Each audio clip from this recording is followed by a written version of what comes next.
عليكم ورحمة الله وبركاته. بسم الله الرحمن الرحيم. الحمد لله رب العالمين وبه نستعين والصلاة والسلام على رسوله الأمين نبينا محمد وعلى آله وأصحابه أجمعين ومن تبعهم بإحسان إلى يوم الدين. أما بعد،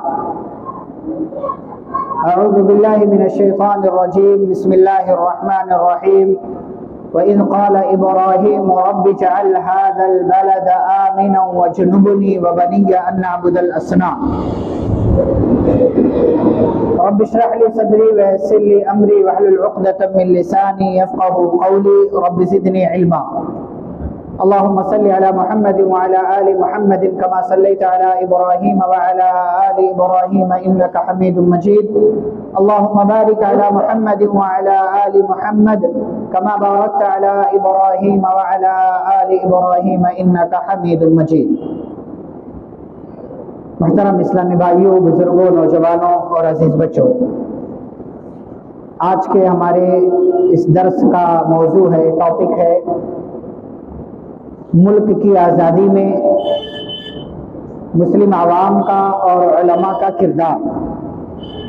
کل 15 اگست ہے اور آپ جانتے ہیں، ہم سبھی جانتے ہیں کہ 15 اگست 1947 کو ہمارا ملک انگریزوں کی غلامی سے آزاد ہوا۔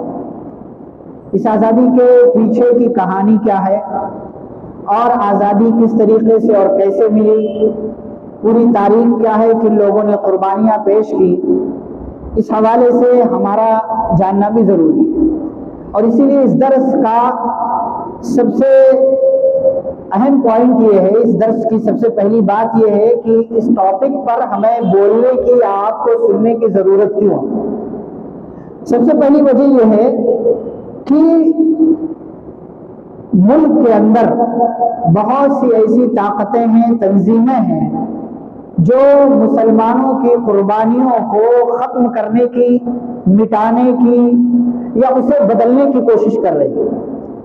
تو ایسی صورت میں ہم اور آپ کو یہ چاہیے کہ ایسے دروس یا ایسے لیکچرز یا ایسی جو ہے میٹنگ کے ذریعے یا ایسی ویڈیوز کے ذریعے ہم مسلمانوں کی، علماء کی، عوام کی قربانیوں کو لوگوں کے سامنے پیش کریں تاکہ حقیقت سب کے سامنے واضح رہے اور تمام لوگوں کو حق اور سچ بات معلوم ہو جائے۔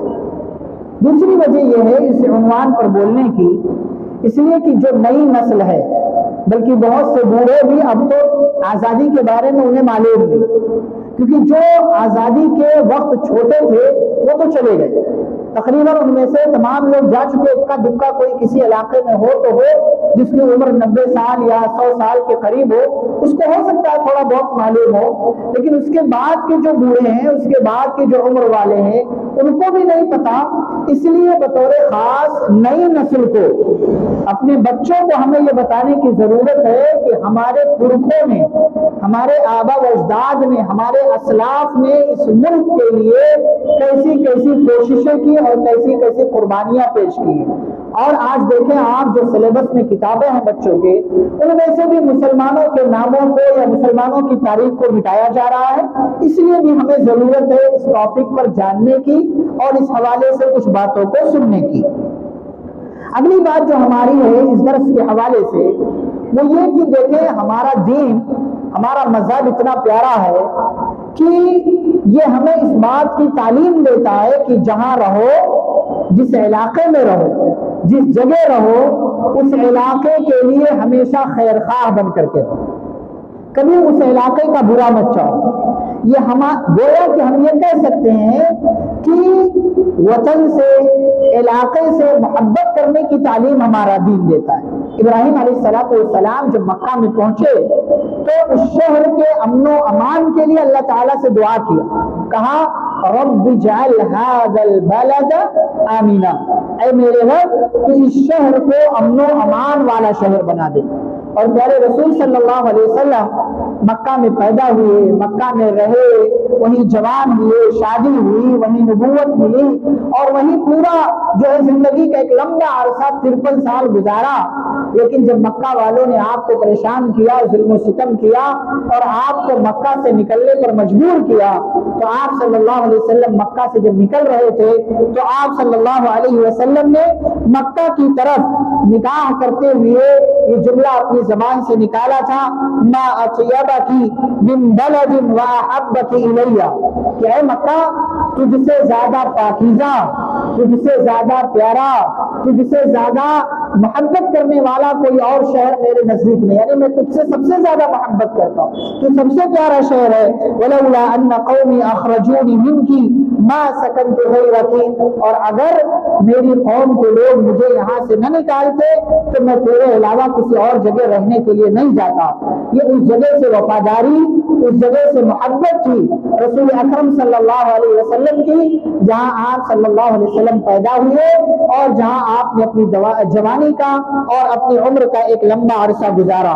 تو ہماری شریعت ہم کو یہ تعلیم دیتی ہے کہ جہاں بھی رہو، جس علاقے میں رہو، وہاں کے وفادار بن کر کے رہو، بلکہ اس جگہ کی امن و شانتی کے لیے اللہ تعالیٰ سے دعائیں بھی کرو، اللہ تعالیٰ سے دعائیں، یہ ہمارا فریضہ ہے بحیثیت قوم۔ ہمارا دین ہمیں اس بات کی تعلیم دیتا ہے کہ ہماری وجہ سے ہمارے علاقے کا نام خراب نہ ہو، ہمارے ملک کا نام خراب نہ ہو، ہمارے گاؤں کا نام نہ خراب ہو، ہماری سوسائٹی کا نام نہ خراب ہو۔ یہ ہماری شریعت ہم کو اس بات کی تعلیم دیتی ہے، اور ہمیں محبت کرنے کی تعلیم دیتی ہے کہ جس علاقے میں رہو وہاں سے محبت کرو، وہاں تمہاری وجہ سے کوڑا کرکٹ نہیں ہونا چاہیے، گندگی نہیں ہونی چاہیے، کیچڑ نہیں ہونا چاہیے، وہاں کا ماحول تمہاری وجہ سے خراب نہیں ہونا چاہیے۔ یہ ہماری شریعت اور ہمارا دین ہمیں اس بات کی تعلیم دیتا ہے۔ لیکن ایک جو ہے حدیث لوگوں کے درمیان مشہور ہے، جو مسلمان اور غیر مسلمان تمام لوگ یہ حدیث بار بار پیش کرتے ہیں۔ وہ حدیث کیا ہے؟ حب الوطن من الایمان۔ بہت سے لوگ کہتے ہیں کہ نبی صلی اللہ علیہ وسلم نے فرمایا کہ وطن سے محبت کرنا یہ ایمان کی علامت، جبکہ یہ حدیث صحیح نہیں ہے، یہ حدیث صحیح نہیں ہے، یہ حدیث ضعیف ہے، بلکہ بعض علماء نے اس کو موضوع اور منگرت قرار دیا ہے، یہ کوئی حدیث نہیں۔ لیکن رسول اکرم صلی اللہ علیہ وسلم کی جو تعلیم ہے اس سے یہ مسئلہ علماء نے نکالا ہے کہ مسلمانوں کو یا جو بھی جہاں جس علاقے میں رہتا ہے اس علاقے سے اسے محبت کرنا چاہیے۔ لیکن یہ جو حدیث پیش کرتے ہیں مسلمان یا غیر مسلمان، حب الوطن من الایمان، کہ وطن سے محبت کرنا یہ ایمان ہے، اگر تم وطن سے محبت نہیں کرتے تو گویا کہ تم مسلمان نہیں ہو، ایسی بات نہیں، یہ حدیث صحیح نہیں ہے۔ ہاں بحیثیت مسلمان ہمارا یہ فریضہ ہے کہ ہم جس علاقے میں ہیں اس علاقے کے وفادار بن کر کے رہیں، اس علاقے کے خیر خواہ بن کر کے رہیں۔ دیکھیں ہمارا یہ جو ملک ہے جسے ہندوستان کہتے ہیں، انڈیا کہتے ہیں، بھارت کہتے ہیں، اور پرانے زمانے میں کسی اور نام سے یاد کیا جاتا تھا، عربی زبان میں اسے الہند کہا جاتا ہے، اور ہندوستان کی بہت ساری چیزیں مشہور ہیں، ہندی تلوار مشہور ہے۔ عرب کے زمانے میں پیارے نبی صلی اللہ علیہ وسلم کے زمانے میں بھی ہندوستانی تلوار بڑی مشہور تھی، ہندوستانی سیف المہند کہتے ہیں، ایسی تلوار جو ہندوستان میں بنائی گئی ہے، یہ تلوار ہندوستان کے ہمارے ملک کی بہت مشہور تھی، اور جو ہے عربوں میں بھی اس کا چرچا تھا۔ تو یہ جو ملک ہے ہندوستان، انڈیا، بھارت، یہ ہم مسلمانوں کا بھی ہے، یہ ہم مسلمانوں کا بھی۔ دیکھیں آج مسئلہ یہ ہے کہ ہم نے کبھی کسی اور کو نہیں کہا کہ یہ فلاں کا ملک نہیں ہے، لیکن دوسروں نے کہا کہ یہ مسلمانوں کا ملک نہیں ہے، مسلمانوں کو کہیں اور چلا جانا چاہیے، یا مسلمانوں کو کسی اور علاقے کی طرف ہجرت کر جانا چاہیے۔ جبکہ ہماری اگر تاریخ اٹھا کر کے دیکھیں، کتابیں اٹھا کر کے دیکھیں، اس زمین سے پوچھیں، اگر زمین کو بولنے کی طاقت اللہ تعالیٰ دے دے تو یہ زمین بھی گواہی دے گی کہ اس ملک کو ہر طریقے سے بچایا ہے مسلمانوں نے، اس ملک کی حفاظت کی ہے ہر طریقے سے مسلمانوں نے، اور 800 سالہ حکومت کے دوران کبھی بھی مسلمانوں نے اس وطن کے ساتھ غداری نہیں کی، اور اگر ایک آدھ غدار کا نام مسلمانوں کی جماعت میں ہے تو دوسرے لوگوں کی جماعت میں، دوسری قوم میں بھی غدار موجود ہے۔ اسی لیے شاعر کہتا ہے دو چار کو بھلے ہی وفادار نہ کہو، دو چار کو بھلے ہی وفادار نہ کہو، لیکن تمام قوم کو غدار نہ کہو، کانٹے بھی نوک زن ہیں گلے تر کے ساتھ ساتھ، یعنی جہاں پھول ہوتا ہے وہاں کانٹے بھی ہوتے ہیں، کانٹے بھی نوک زن ہیں گلے تر کے ساتھ ساتھ، جے چند کا بھی نام ہے جعفر کے ساتھ ساتھ، یعنی اگر مسلمانوں کی طرف سے کہیں کسی میر جعفر نے غداری کی تو وہیں کسی جے چند نے اور کسی اور دوسرے قوم کی طرف سے، دوسرے دھرم کے ماننے والوں کی طرف سے کسی اور نے بھی غداری کی ہے۔ ہم مسلمانوں نے بھارت کو کیا دیا ہے، انڈیا کو کیا دیا ہے، جو کہ بہت ساری چیزیں ہیں۔ یہ دین کے اعتبار سے فخر کی بات نہیں ہے، ملک کے اعتبار سے فخر کی بات ہے۔ قطب مینار آپ جانتے ہیں مسلمان نے دیا، تاج محل مسلمان نے بنایا، لال قلعہ جہاں کل جو ہے اس ملک کے پرائم منسٹر جہاں سے آزادی کا جھنڈا لہرائیں گے وہ لال قلعہ بھی مسلمانوں کا دیا ہوا ہے، ہمایوں کا مقبرہ ہے، اور بھارت پاک جنگ کے ہیرو ویر عبد الحمید وہ مسلمان ہی تھے۔ جولائی 1948 میں جموں اور کشمیر میں پاکستانی فوجیوں اور ملیشیا سے لڑتے ہوئے شہید ہونے والا نوشیرہ کا شیر کون ہے؟ بریگیڈیئر محمد عثمان، یہ مسلمان تھے۔ ایسے ہی اپنے ملک بھارت کے لیے پھانسی پر لٹکنے والے اگر بھگت سنگھ ہے تو اشفاق اللہ خان کا نام بھی موجود ہے، یہ مسلمانوں کی قربانی ہے، یہ مسلمان تھے۔ آزاد بھارت کے پہلے وزیر اعظم، پہلے وزیر تعلیم مولانا ابوالکلام آزاد رحمہ اللہ کا نام ہم سبھی جانتے ہیں۔ تو اس ملک کو مسلمانوں نے بہت کچھ دیا ہے، اور اس ملک کے اندر مسلمانوں نے 800 سال تک حکومت کی۔ 800 سال تک حکومت کرنے کے بعد آپ خود ہندو مؤرخین کو اگر اٹھا کر کے دیکھیں، جو ہندو جنہوں نے کتابیں لکھی ہیں ہندوستان کی تاریخ پر، اگر ان کی کتابیں آپ اٹھا کر کے دیکھیں تو انہوں نے گواہی دی ہے کہ اس ملک کو مسلمانوں نے بہت کچھ دیا ہے۔ جو لوگ انصاف کے ساتھ جنہوں نے تاریخ لکھی ہے انہوں نے نہایت ہی جو ہے اچھائی کے ساتھ اپنی کتاب میں یہ بات درج کی ہے کہ مسلمانوں نے کبھی بھی اس ملک کے ساتھ غداری نہیں کی ہے، اور کبھی بھی جو ہے اس ملک کے ساتھ اور اس کے مفادات کے ساتھ سمجھوتا نہیں کیا ہے۔ اسے آج دیکھیں مسلمانوں کو بابر کی اولاد کہا جاتا ہے، مسلمانوں کو بابر کی اولاد کہا جاتا ہے، جبکہ اس ملک کے اندر مسلمان صحابہ کرام کے زمانے میں سب سے پہلے آئے۔ حضرت عمر رضی اللہ تعالیٰ عنہ کا زمانہ تھا، اس زمانے میں صحابہ ہندوستان میں آئے، عثمان رضی اللہ تعالیٰ عنہ کے دور میں آئے، اور اس کے بعد یہ صحابہ کا سلسلہ، پھر تابعین کا سلسلہ، اور پھر تبع تابعین کا سلسلہ چلا، اور 93 ہجری میں محمد بن قاسم آئے، سندھ کا علاقہ انہوں نے فتح کیا، اور اپنے اخلاق سے وہاں کے لوگوں کو ایسا اپنی فیور میں کر لیا کہ جب جا رہے تھے تو لوگ رو رہے تھے اور یہ کہہ رہے تھے کہ آپ جیسا انسان کہاں سے ہم لے کر کے آئیں گے۔ تو اس ملک کے اندر مسلمانوں کی تاریخ بہت پرانی ہے، مسلمان بابر کی اولاد نہیں ہے، اور نہ ہی مسلمان جو 400 سال پرانے اس ملک کے اندر ہیں، بلکہ ایک لمبے عرصے سے یہاں پر اور اس ملک کے اندر موجود ہے۔ بھائی اور بزرگوں، مسلمانوں کی تاریخ کے حوالے سے اگر ہم بات کریں تو یہ ملک جو ہے، ملک ہندوستان، اس پر قبضہ کیا گیا کب سے اس کی شروعات ہوئی؟ ہمارے ہاں لوگ دیکھیں کیا سمجھتے ہیں نا، 1857 سے جانتے ہیں کہ 1857 سے جو ہے جنگ کی آزادی کی جنگ جو ہے وہ شروع ہوئی، جبکہ 1612 سے لے کر کے 1947 تک تقریباً 335 سال یہ کل بنتا ہے آزادی کا۔ یہ پورا پیریڈ جو ہے، پورا لمبا عرصہ 345 سال کا ہے۔ 1612 عیسوی سے لے کر کے 1947 15 اگست 1947 تک یہ پوری تاریخ بنتی ہے آزادی کی۔ کس طریقے سے ہوا؟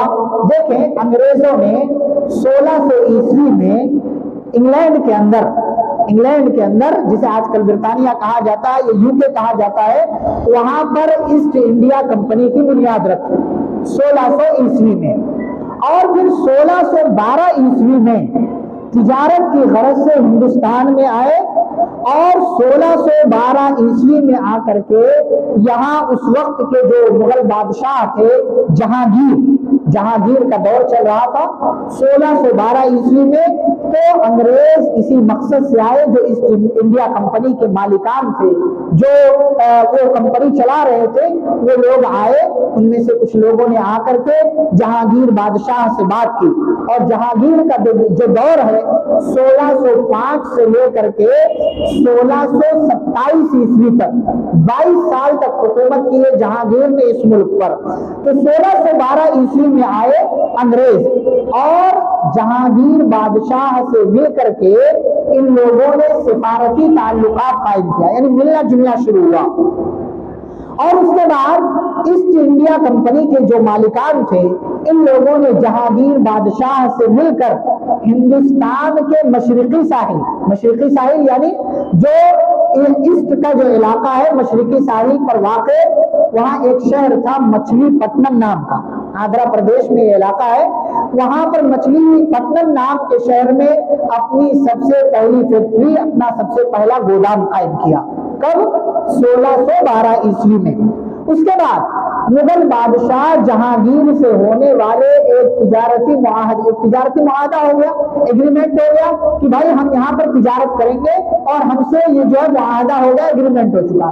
تو الگ الگ علاقوں میں جا کر کے ان لوگوں نے فیکٹریاں اور تجارتی کوٹھیاں قائم کی، اور آپ ان کا دماغ دیکھیں کہ لوگوں نے کون سا علاقہ منتخب کیا؟ جو ساحل کا علاقہ تھا، بیچ کا۔ آپ دیکھیں جہاں جہاں ان لوگوں نے اپنی فیکٹریاں، کمپنیاں، گودام قائم کیے، وہ سب کا سب ساحل کا علاقہ تھا، چاہے وہ ممبئی ہو، چاہے وہ سورت ہو، چاہے وہ مچھلی پٹنم آندھرا پردیش کا علاقہ ہو، چاہے وہ چنئی ہو، یہ پورے ساحلی علاقوں پر۔ کیوں؟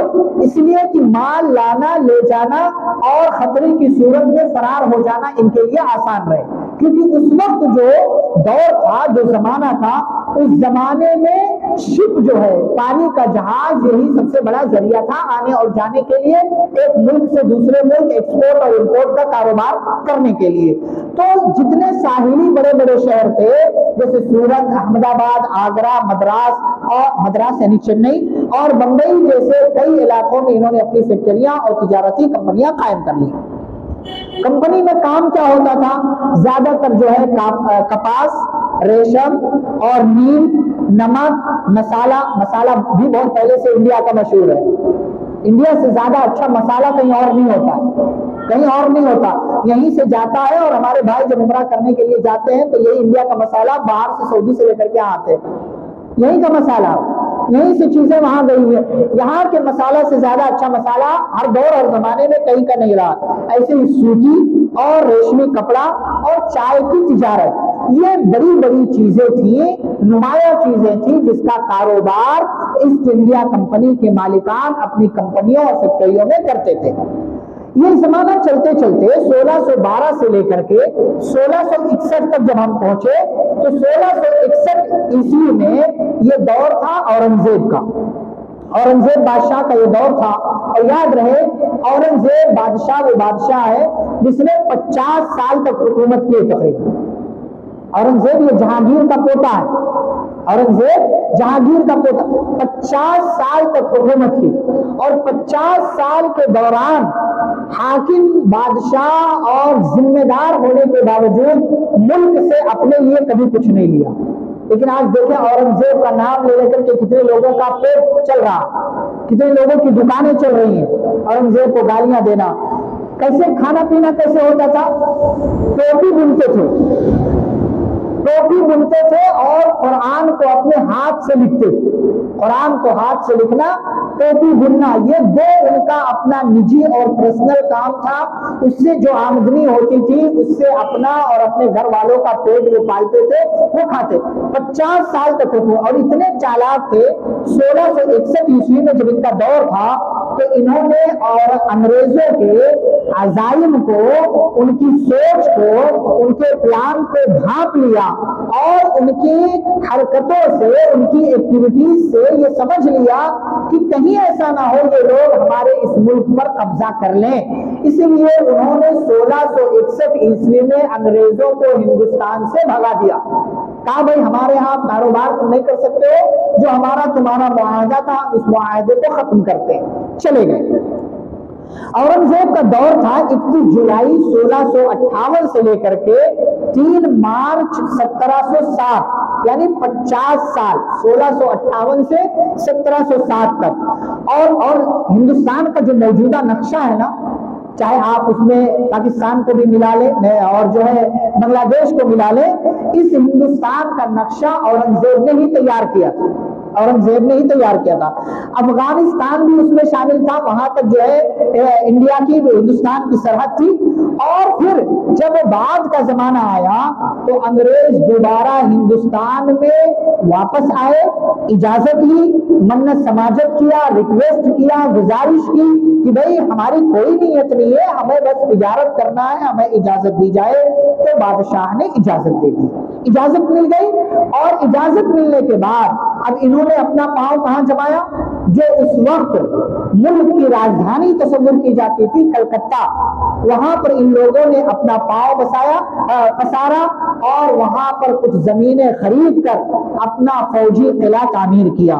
اس کے بعد چنئی میں گئے، وہاں پر اپنی کمپنی قائم کی اور دھیرے دھیرے دھیرے دھیرے ملک کے سسٹم میں داخل ہو گئے۔ یعنی کیا ہوتا ہے، جیسے آج کل آپ مثال لے لیں اڈانی امبانی، مثال آپ لے لیں نا، جیسے حکومت تک پہنچے ہوئے ہیں بغیر اکثر معاملات میں ان کے مشورے، ان کی بات کے بغیر حکومت فیصلہ نہیں کرتی ہے، اتنا قبضہ ہو چکا ہے ان کا۔ اس لیے کہ بھائی پورا جو ہے مال پر، صنعتوں پر قبضہ ان کا ہے اور مالدار ہے اور بلینر ہے، دنیا کے ٹاپ 10 مالداروں میں ان کا نام ہے۔ ایسے ہی اس دور میں انگریز بھی جو ایسٹ انڈیا کمپنی کے مالک تھے، ان کی تجارت اتنی بڑھ گئی، اتنے مالدار ہو گئے، ان کی پہنچ اتنی ہو گئی کہ ملک کے انتظامی اور سسٹمیٹک امور میں اس کاموں میں داخل ہو گئے۔ اور پھر اس کے بعد ان کا اثر اتنا بڑھا، ان کا اثر، ان کا ایفیکٹ اور ان کی باتیں اتنی زیادہ جو ہے حکومت کے اندر داخل ہو گئی کہ جو بھی بادشاہ ہوتا تھا وہ بادشاہ ان کو نظر انداز کر کے کوئی کام کر لے، یہ ناممکن ہو گیا، امپاسبل ہو گیا۔ اور جب بات یہاں تک پہنچی اور پھر اندرونی جو ہے معاملات بھی ہندوستان کے بادشاہوں، حکمرانوں کو کمزور پڑے، تو انہی کمزوریوں کا فائدہ اٹھا کر اور اندرونی معاملات میں جو دخل دینے کا ان کو موقع مل گیا تھا، اس کا فائدہ اٹھا کر کے انگریزوں نے سب سے پہلے کرناٹک کے علاقے پر قبضہ کر لیا، کرناٹک کے علاقے پر قبضہ ہوا۔ اس کے بعد 1690 عیسوی میں کلکتہ کے نزدیک دریائے ہوگلی کے کنارے کمپنی نے انڈیا کی حکومت سے اجازت لے کر کے سب سے پہلی اپنی کالونی قائم کی، ایسٹ انڈیا کمپنی کے نام سے۔ 17ویں صدی یہ جو چل رہی ہے، 1690 کے بعد کا زمانہ، یہ جب ختم ہوا تو ایسٹ انڈیا کمپنی کی ہندوستان میں موجودگی 3 بڑے یونین میں داخل ہو گئی، مدراس، بنگال اور ممبئی۔ انڈیا کے ان 3 بڑے شہروں میں ایسٹ انڈیا کمپنی کی 3 بڑی یونٹیں قائم ہو گئی اور یہ پریزیڈنسی کے نام سے یہ مشہور ہو گئی، اس کی شکل اس نے اختیار کر لی۔ اس کے بعد اب انڈیا کے اندر یعنی جو یہ سارا سلسلہ چل رہا تھا، یہ سلسلہ چلتے چلتے جب آگے کو پہنچا تو اب آگے یہ سلسلہ جب چلا 1712 عیسوی تک بات پہنچی تو اب انڈیا پر تقریباً مکمل طور سے ان لوگوں کا قبضہ ہو گیا۔ ان لوگوں کا 1712 عیسوی تک جب ہم پہنچے تو 1712 عیسوی تک ان لوگوں کا مکمل طور سے قبضہ ہو گیا، جیسا کہ یہاں پر ہم نے بات بیان کی۔ اس کے بعد آگے کی بات ہم لیتے ہیں، ایک منٹ رک جائے۔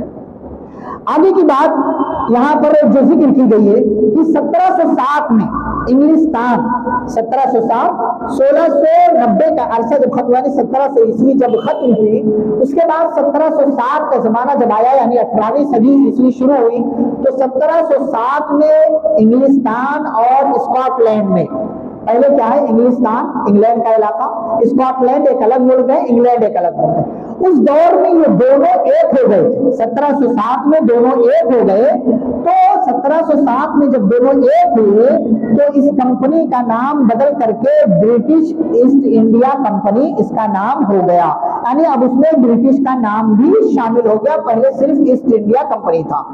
اس کے بعد 18ویں صدی کی پہلی 5 دہائیوں میں، 18ویں صدی کی پہلی 5 دہائیوں میں یعنی 1710 1720 1730 1740 اور 1750 یہ 5 دہائیوں میں کمپنی کی تجارت اور منافع میں بے پناہ اضافہ ہوا، اور اسی عرصہ میں اس نے ہندوستان میں اپنا حلقہ قائم کرنے کی لڑائی میں یہ کے بعد دیگرے وہاں یورپ میں دیگر ملکوں کو جو ہے شکست دیا، اور یہاں ہندوستان میں اپنی پکڑ مکمل طریقے سے مضبوط کرنے کے فراق میں لگ گئے۔ میں نے کہا 1712 تک تقریباً قبضہ ہو گیا تھا، لیکن ظاہری طور سے 1740 میں یہ قبضہ ظاہر ہوا، اور 1740 میں تمام لوگوں کو یہ بات دکھائی دینے لگی کہ اب اس ملک پر انڈیا کی حکومت نہیں رہ گئی ہے جو ہماری اپنی تھی، بلکہ انگریزوں کی حکومت شروع ہو چکی ہے۔ اب 1740 سے لے کر کے 1947 تک یہ تو شروع کا زمانہ جو میں نے بتایا کمپنی کا زمانہ تھا، تجارت کا زمانہ تھا، جو تقریباً 127 سال 1612 سے لے کر کے 1740 127-28 سال یہ کمپنی کا زمانہ ہے۔ اب 1740 سے 1947 تک یہ 207 سال جو ہے یہ تقریباً قبضے کا زمانہ ہے، یہ قبضہ کرنے کا زمانہ ہے۔ اب 1740 سے لے کر کے 1947 تک مسلمانوں نے کیا قربانیاں دی ہیں اس ملک کے لیے وہ دیکھتے ہیں۔ 1740 سے 1857 یعنی 117 سال کا جو زمانہ ہے یہ وہ زمانہ ہے جس میں اس ملک کی آزادی کے لیے صرف مسلمانوں نے اپنا حصہ پیش کیا، کسی اور قوم کا کوئی ہاتھ نہیں کسی اور قوم۔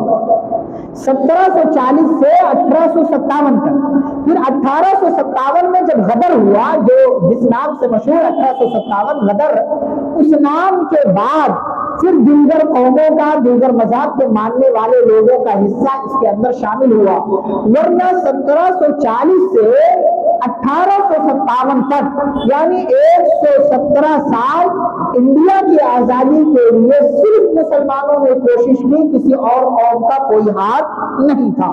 اور 1857 سے 1947 تک یعنی 90 سال ہندوستان کی آزادی کے لیے سب لوگ مل کر کے لڑے ہیں، چاہے مسلمان ہو، چاہے عیسائی ہو، چاہے ہندو ہو، چاہے سکھ ہو یا کوئی اور ہو، تمام لوگوں نے اس 90 سال آخر کے 90 سال میں انڈیا کو آزاد کرانے میں حصہ لیا۔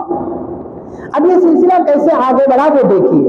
سب سے پہلے 1740 میں شاہ ولی اللہ محدث دہلوی رحمہ اللہ جو جماعت اہل حدیث کے ایک بڑے محدث، ایک بڑے عالم اور تاریخ میں ایک بڑا نام ان کا ہے، شاہ ولی اللہ محدث دہلوی رحمہ اللہ نے 1740 عیسوی میں سب سے پہلے ملک کے حالات کو دیکھ کر یہ اندازہ لگا لیا کہ انگریزوں نے ایسٹ انڈیا کمپنی نے ہندوستان پر قبضہ کر لیا ہے، اور 1740 میں انہوں نے سب سے پہلے انگریزوں کے خلاف جہاد کا نعرہ بلند کیا، اور سب سے پہلے جنہوں نے انگریزوں سے لڑنے کا جو ہے فیصلہ کیا وہ ایک مسلمان تھے، وہ ایک عالم تھے، اور عالم ہونے کے ساتھ ساتھ جماعت اہل حدیث کا ایک فرد تھے، جماعت اہل حدیث کے ایک عالم تھے۔ اس چیز کو آپ اپنے دماغ میں رکھیں۔ اس کے بعد 1740 میں ہی مکہ سے شیخ ابو طاہر مدنی سے تعلیم حاصل کر کے شاہ ولی اللہ محدث دہلوی لوٹے تھے، اور اس کے بعد انہوں نے فیصلہ جو ہے سنایا تھا۔ اور آگے ہم بڑھیں تو کہ جب یہ آزادی کی تاریخ پر جب ہم نظر ڈالتے ہیں تو پتہ چلتا ہے کہ شاہ ولی اللہ محدث دہلوی کی پیدائش سے پہلے ہی ایک عجیب انقلاب برپا ہو چکا تھا، لیکن 1740 میں سب سے پہلے انہوں نے جو ہے وہ فیصلہ سنایا۔ اور 1740 کے بعد 1754 میں اگر ہم آئیں تو 1754 میں بنگال کے نواب سراج الدولہ جو مشہور ہیں، ان کے نانا علی وردی خان نے سب سے پہلے انگریز سے باقاعدہ جنگ لڑی اور ان کے خلاف جو ہے کھڑے ہو گئے 1754 میں۔ اور نواب سراج الدولہ کے نانا علی وردی خان یہ بھی مسلمان ہیں۔ آگے بڑھیں، کلکتہ میں انگریزوں کی دو جگہیں کافی مشہور تھی، ایک ڈائمنڈ باربر اور دوسرے فورٹ ولیم۔ فورٹ ولیم نام کا کالج آج بھی موجود ہے، اس زمانے میں بہت مشہور تھا۔ یہ دو جگہیں انگریزوں کی بڑی مشہور تھی۔ علی وردی خان نے فورٹ ولیم پر حملہ کر کے انگریزوں کو ڈائمنڈ باربر میں پناہ لینے پر مجبور کر دیا۔ یہ 1754 میں یہ بات ہوئی۔ 1757 میں آئیے، 23 جون 1757 کی جنگ پلاسی اور میر جعفر کی غداری۔ جنگ پلاسی ہوئی 1757 میں، یہی وہ جنگ ہے جس میں مسلمانوں نے انگریزوں سے لڑائی لڑی پلاسی کے میدان میں، جو جنگ پلاسی کے نام سے مشہور ہے، لیکن اپنے ہی ایک بندے کی غداری کی وجہ سے مسلمان انگریزوں کے خلاف یہ جنگ ہار گئے اور میر جعفر نے اس جنگ میں غداری کا نمونہ پیش کیا۔ 1757 میں پلاسی کی جنگ میں میر جعفر کی غداری سے میں نے کہا بنگال کے نواب سراج الدولہ کو شکست ہوئی، جو جنگ لڑی گئی اس میں جو ہے لیڈر اور ذمہ دار نواب سراج الدولہ تھے، جو بنگال کے نواب تھے۔ نواب سراج الدولہ کی ہار کے بعد بنگال میں ایسٹ انڈیا کمپنی کا جو اس کی جو حکومت تھی، اس کا جو پاور تھا، اس کا سورج نکلا، یعنی وہاں سے وہ اور زیادہ پاور میں آ گئے، کیونکہ انہوں نے ایک بڑے حکمران کو نواب سراج الدولہ کو شکست دی تھی۔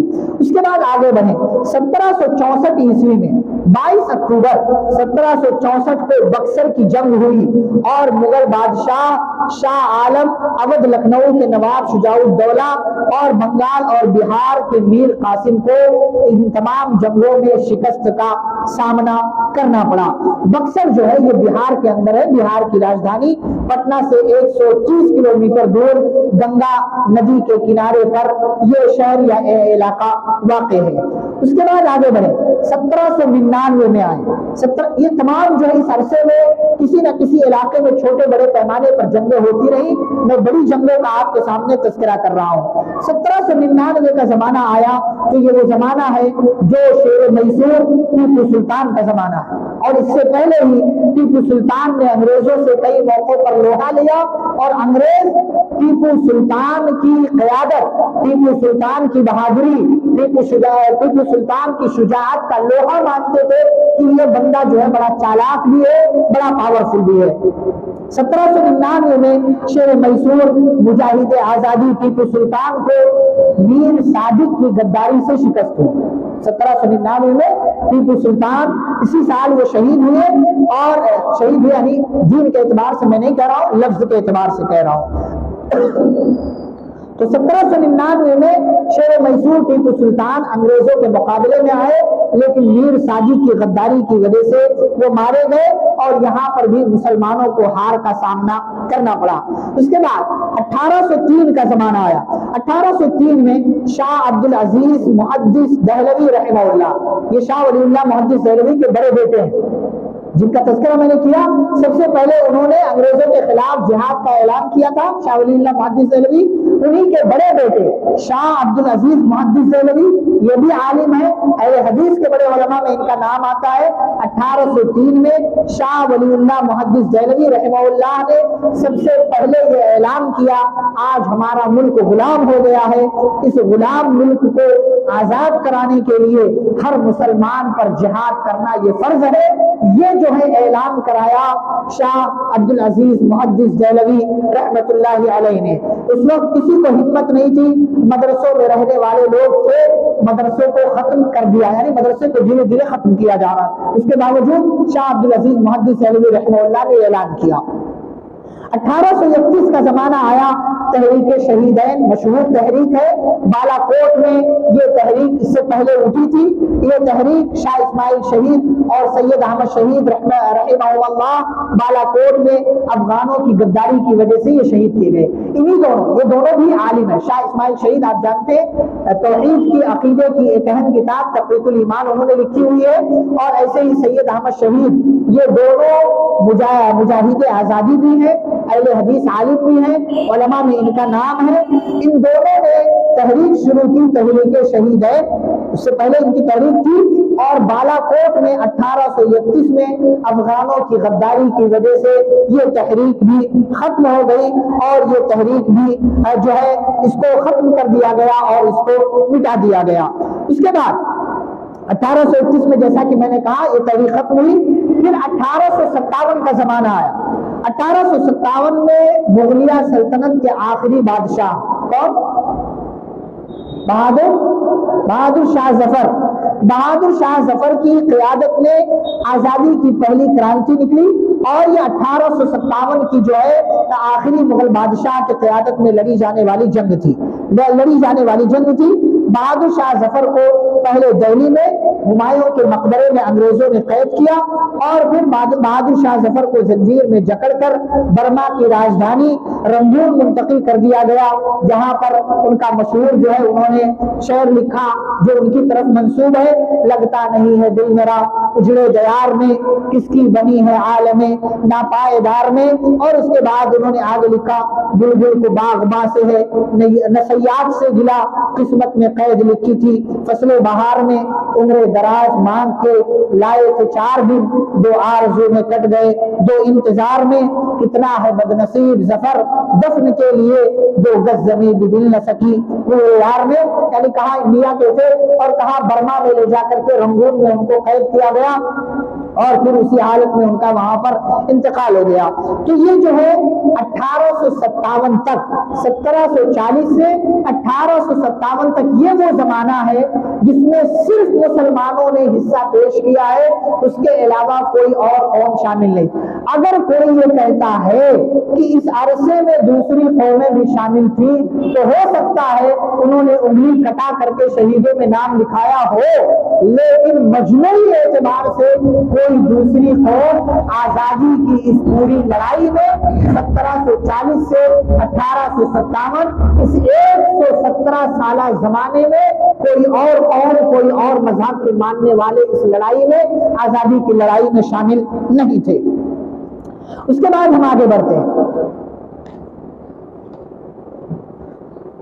اگر ہم آگے بڑھیں، اگر 1857 کے بعد ہم آگے بڑھیں، 1857 جنگ آزادی کا بدلہ انگریزوں نے کیسے لیا، کس طریقے سے کیا کیا قربانیاں مسلمانوں نے اور دیگر لوگوں نے پیش کی، تو آپ دیکھیں کہ مورخ درگا داس بند اپادھیائے، ایک جو ہے ہندو مورخ ہے، ان کے مطابق الہ آباد کے چاروں طرف کئی سالوں تک ایک درخت ایسا نہیں ملتا تھا۔ کیوں؟ کوئی بھی درخت نہیں تھا اس پورے زمانے میں، اس لیے کہ یا تو قبروں میں تختے بنا دیے گئے یا چتاؤں پر لکڑیاں لگا کر جلا دی گئی۔ یعنی اس پورے الہ آباد کا جو پورا علاقہ تھا، کہتے الہ آباد کے چاروں طرف کوئی بھی پیڑ نہیں ملتا تھا۔ کیوں؟ اس لیے کہ پیڑ کو کاٹ کر کے یا تو قبر کے لیے تختہ بنا لیا گیا، یا تو قبر میں لاش کو لٹکایا گیا، پھانسی دی گئی اور اسی میں ان کو زندہ جلا دیا گیا۔ یہ جو ہے لوگوں کی قربانیاں ہیں۔ اتہاس کار مورخ درگا داس بند اپادھیائے، جن کا میں نے نام لیا، انہوں نے لکھا 1914 میں ان کی وفات ہے کہ 1857 کے بعد الہ آباد کے چاروں طرف کئی سالوں تک ایک درخت نہیں تھا، جیسا کہ میں نے پڑھا، کیونکہ مرنے والوں کی تعداد اتنی زیادہ تھی کہ وہ لکڑیاں قبروں میں تختے بنا کر لگا دی گئی یا چتاؤں پر لکڑیاں لگا کر جلا دی گئی۔ آپ سوچ سکتے ظلم و ستم کے انتہا۔ ایسے ہی برطانوی فیلڈ مارشل رابرٹ کے مطابق 27,000 مسلمانوں کو پھانسی دی گئی۔ پھر ایک اور جو ہے وہی مورخ رابرٹ نام کا، اپنی کتاب ہندوستان میں 41 سال، یہ رابرٹ جو ہے مارشل، فیلڈ مارشل تھا، اس نے انڈیا میں 41 سال گزارے، نام بھی اس نے لکھا کتاب کا ہندوستان میں 41 سال، لکھتا ہے کہ صرف 1857 میں 27,000 مسلمانوں کو پھانسی دی گئی، جو قتل عام میں مارے گئے ان کا شمار نہیں، جن کو پھانسی دی گئی وہ صرف 27,000، اور جو عام یہاں وہاں مارے گئے ان کی کوئی گنتی نہیں ہے۔ ایسا ہی آپ دیکھیں ایک فوجی افسر ہنری کاٹن لکھتا ہے کہ دہلی کے دروازے سے پشاور تک کے دونوں ہی جانب شاید ہی کوئی ایسا درخت ہوگا جس پر 1857 کے انقلاب کے ریئیکشن کے طور پر ہم نے 1 یا 2 عالم کو پھانسی کی سزا نہ دی۔ یعنی آپ تصور کریں دہلی سے پاکستان کے علاقے پشاور تک کوئی درخت ایسا نہیں تھا جس پر 1 یا 2 عالم کی لاش نہ لٹک رہی۔ آپ تصور کر سکتے ہیں کتنی قربانیاں پیش کی ہیں۔ آگے بڑھیں، لیفٹیننٹ جنرل ہوٹسن یہ وہ شخص ہے جس نے دلی کو 2 بار جیتا اس نے۔ وہ اپنی کتاب میں لکھتا ہے کہ ہمیں انگلینڈ سے ٹیلی گرام آیا، اس میں لکھا تھا 1857 کی بغاوت اصل میں مسلم علماء کی بغاوت۔ یہ کون کہہ رہا؟ یہ انگریز مورخ کہہ رہا۔ اور آج ہمارے اپنے ملک کے ہمارے اپنے بھائی برادران وطن مسلمانوں کی تو چھوڑیے علماء کی قربانیاں بتانے کے لیے تیار نہیں۔ وہ کہتا ہے کہ 1857 کی بغاوت اصل میں مسلم علماء کی بغاوت ہے، جہاں بھی ٹوپی اور داڑھی والے کو دیکھو انہیں بنا مقدمے کے لٹکا دو۔ یہ باقاعدہ انگریز انگلینڈ سے باقاعدہ ٹیلی گرام آیا، پیغام آیا، آرڈر آیا، یہ کہا لٹکا دو۔ پھر کیا تھا؟ کہتا ہے کہ ہم نکل پڑے داڑھی اور ٹوپی والے کو ڈھونڈ کر نشانہ بناتے، ہم ان سے یہ نہیں پوچھتے کہ تم نے کیا کہا ہے کیا کیا ہے، بس ہماری گولیاں ان کا سینہ اور سر تلاشتی تھی اور ہم ان کا کام ختم کر دیا کرتے تھے۔ ایسے ہی ایک اور مورخ کرنل لین لکھتا ہے کہ مجھے اس بات پر فخر ہے کہ میں نے سینکڑوں لوگوں کو بنا مقدمے کے پھانسی دے دی۔ یہ فخر کر رہا ہے اس بات پر۔ اور آگے بڑھیں تو ٹائمز آف انڈیا کے editor mister D L B, اس زمانے میں کوئی نام رہا ہوگا، کوئی جو ہے رائٹر ایڈیٹر رہا ہوگا، اس نے کہا زندہ مسلمانوں کو سور کی کھال میں سی دینا، یعنی مسلمانوں کو سور کی کھال میں سی دینا، یا پھانسی سے پہلے ان کے جسم پر چربی ملنا، یا زندہ آگ میں جلانا اور ان کو اس بات کے لیے مجبور کرنا کہ وہ ایک دوسرے کے ساتھ بدفعلی کرے، غلط حرکت کرے۔ کہتے ہیں ہم نے مجبور کیا ان لوگوں کو۔ اور آگے کہتا ہے ایسی مکروہ حرکت کی دنیا کی کوئی تہذیب اجازت نہیں دیتی، ہماری گردنیں شرم و ندامت سے جھک جاتی ہیں، اور بے شک ایسی حرکتیں عیسائیت کے نام پر بدنما دھبا ہے جن کا کفارہ لازمی طور پر ہمیں بھی، یعنی یہ عیسائی تھا، عیسائی ہے، مورخ ہے، کہتا ہمارا مذہب بھی اس کی اجازت نہیں دیتا، لیکن ہم خود ان لوگوں کو مجبور کرتے تھے کہ دونوں ایک دوسرے کے ساتھ بدفعلی کریں اور غلط حرکت کریں۔ اس کے بعد ایک اور انگریزی فوجی افسر ٹامسن کہتا ہے کہ عربی مہینے کی سفر کی پہلی یا دوسری تاریخ تھی، آخری مغل بادشاہ بہادر شاہ ظفر کے 3 شہزادوں مرزا مغل، مرزا خضر سلطان اور مرزا ابو بکر کو ہمایوں کے مقبرے سے گرفتار کیا اور تینوں کو دلی کے دروازے پر الٹا لٹکا کر سر قلم کر دیا گیا، اور تینوں شہزادوں کے سر رنگون روانہ کر دیے گئے جو بادشاہ کی خدمت میں ناشتے کے وقت پیش کیے گئے تھے، بادشاہ کی خدمت میں ناشتے کے وقت پیش کیے گئے تھے۔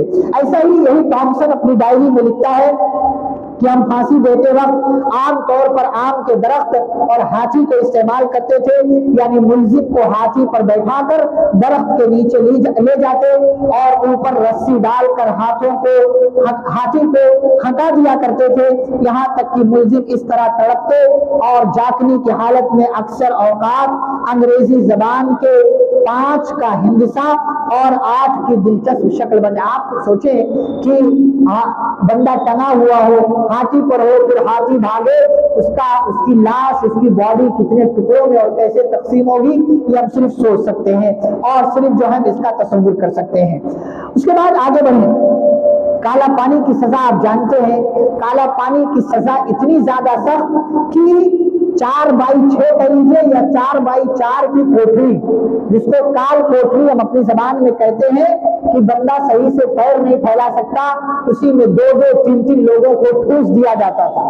کوئی جو ہے پیشاب پاخانے کی جگہ نہیں تھی، پیشاب اسی میں جو ہے پیشاب کرو، اسی میں قضائے حاجت کرو، اسی کی بدبو سو، اسی کے اندر قید رہو۔ اور کھانے کے نام پر کھانا آتا تھا، کہتے ہیں کہ روٹی آتی تھی، اس روٹی کے اندر 3 حصے اگر کرو تو 2 حصہ مٹی 1 حصہ آٹا ہوتا تھا اور وہ پورا جو ہے اس کے اندر بال وغیرہ مکس ہوا کرتا تھا۔ یہ سب کھا کر کے ہمارے لوگوں نے، مسلمانوں نے، علماء نے اس ملک کے یہ قربانیاں پیش کی اور پھر جا کر کے یہ ملک یہاں پر آزاد ہوا۔ کالا پانی کی جو سب سے سخت ترین سزا ہے، کالا پانی کی سزا پانے والے 95% جو ہے وہ سب کے سب مسلمان تھے، سب کے سب مسلمان تھے۔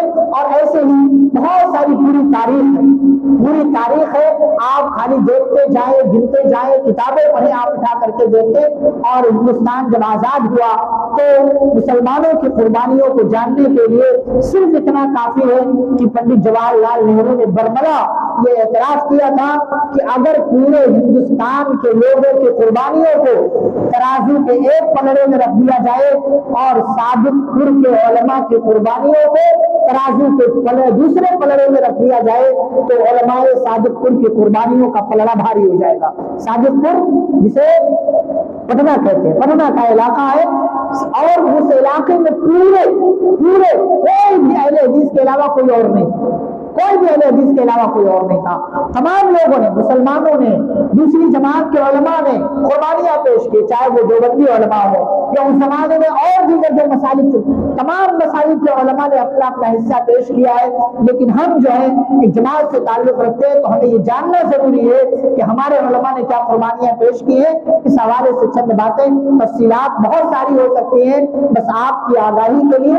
ابھی دیکھیں کل 15 اگست ہے، اسکول میں جاؤ تو ہمارے اپنے اسکولوں میں ہمارے اپنے پڑھانے والے لوگ، چاہے وہ عورتیں پڑھانے والی ہوں یا مرد پڑھانے والے ہوں، یہ جو بچوں کو اسپیچ لکھ کر کے دیتے ہیں نا، اس اسپیچ میں فریڈم فائٹر کے نام پر اکا دکا کسی مسلمان کا نام ہوتا ہے، اور سارے جو ہے دوسرے قوم کے ماننے والے لوگوں کا نام ہوتا ہے۔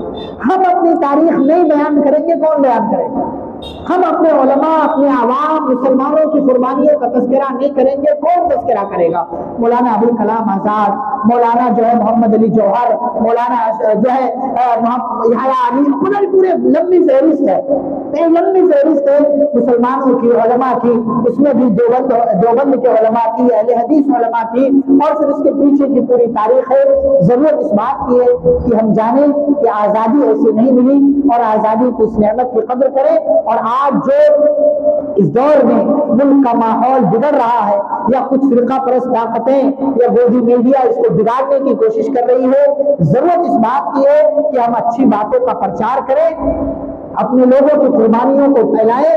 ایسی ویڈیوز جس میں دوسرے قوم کے لوگوں نے ہمارے لوگوں کی قربانیوں کا تذکرہ کیا ہو، ایسی ویڈیوز کو سوشل میڈیا کی دنیا میں، فیس بک پر، یوٹیوب پر، یا ٹویٹر پر، یا انسٹاگرام پر، جہاں بھی آپ کو ملتی ہو وہاں شیئر کرنے، وہاں پوسٹ کرنے کی کوشش کریں، اور لوگوں کو بتائیں کہ اس ملک کے اندر ہمارا حصہ شامل تھا، اس ملک کے اندر ہمارے پرکھوں نے، ہمارے آبا و اجداد نے اپنا خون لگایا ہے، قربانیاں پیش کی ہیں۔